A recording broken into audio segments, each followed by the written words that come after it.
This is our last page of the review. These are random equations with integers. X minus 3 is negative 10.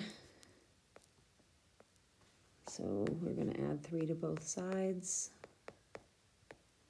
We have x equals negative 7. Negative 2x minus 7 equals 3. Add 7 to both sides. Divide by negative 2. X is negative 5.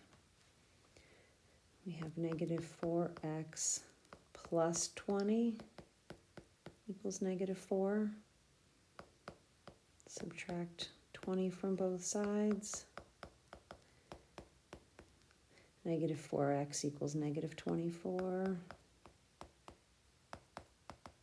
X is 6.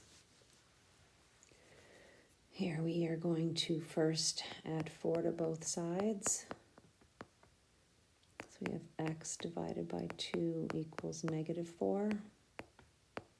Multiply both sides by 2. X is negative 8. This one's a tricky one. Okay, we've got our bars down there.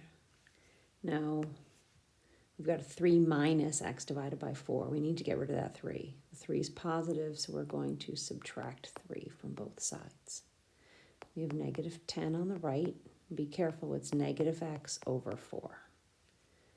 So you want to multiply both sides by negative 4,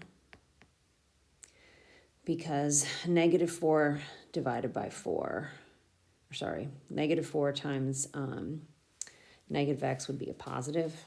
That'll give you your x is 40. And here I'm going to add x to both sides. 4 equals 2x plus 10.